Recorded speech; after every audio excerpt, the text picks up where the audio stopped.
আটা আটা হয়ে গেছে। এখন দেখো আমি এখন এটাকে নামিয়ে দিচ্ছি। আমি এখন এই যে মুগ ডালটাকে ভেজে নিচ্ছি। অল্প মুগ ডাল দিয়েছি।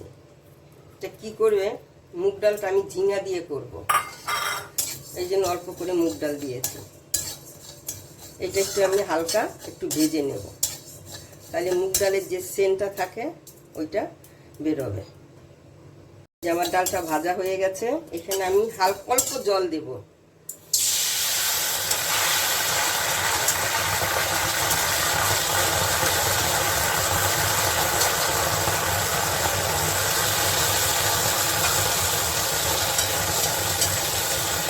এর মধ্যে আমি কি করব, এই যে ঝিঙেটা আছে কেটেছি, এই ঝিঙাটা আমি সবটা এখানে দিয়ে দেব, কেন ঝিঙের থেকেও জল বেরোবে।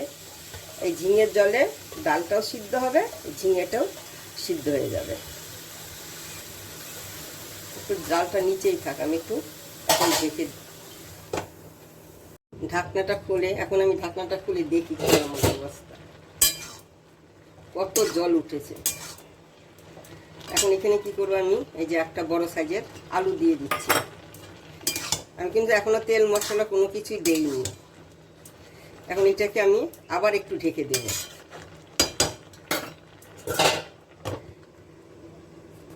এখন আমি ঢাকনাটা খুলছি, খুলে একটু নুন হলুদ দিয়ে দেব, পরিমাণ মতন নুন দিচ্ছি, পরিমাণ মতন আমি হলুদ দিচ্ছি। বেশি হলুদ দিলে কালচে কালচে হয়ে যাবে, ওই জন্য খুব একটা আমি বেশি দেইনি।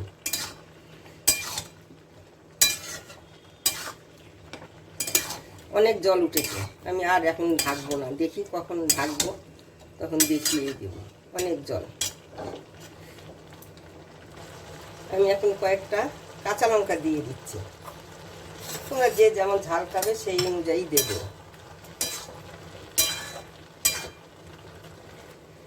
এই যে আমার এটা সিদ্ধ হয়ে গেছে। এখন এটাকে আমি নামিয়ে আমি এখন ফোড়নে দেব।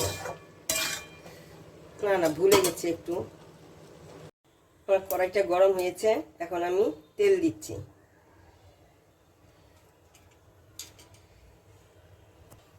এখন আমি এখানে শুকনো লঙ্কা দিয়ে দিচ্ছি আর কয়েকটা তেজপাতা দিচ্ছি।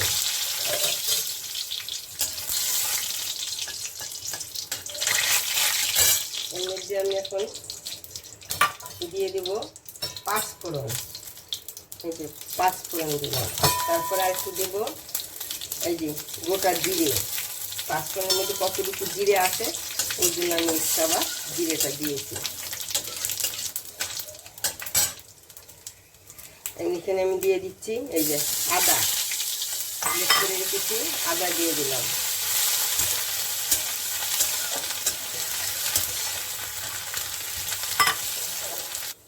এখন এখানে আমি দিয়ে দিচ্ছি এই যে ধনের গুঁড়ো, জিরার গুঁড়ো। একটু জল দিব, নইলে পুড়ে যাবে।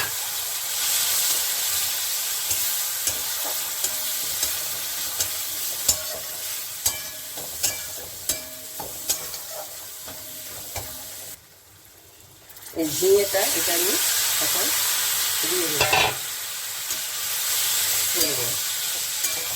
আর একটু মশলা দেব, আর একটু ভাজা ভাজা করতে, তারপরে আমি দেখছি।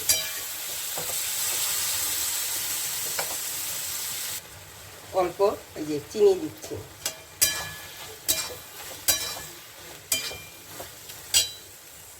একটু গোটা গোটা আছে, এরকম করে হাত দিয়ে খুন্তি দিয়ে একটু ভেঙে ভেঙে দেবে, তাহলে একটু কাদা কাদা হবে, দেখতে সুন্দর হবে, দেখতে মিষ্টি, খেতেও ভালো হবে।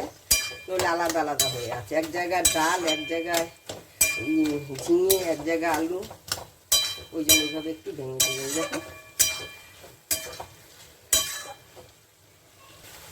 এই যেখানে আমি অল্প এই যে ঘি দিয়ে দিচ্ছি।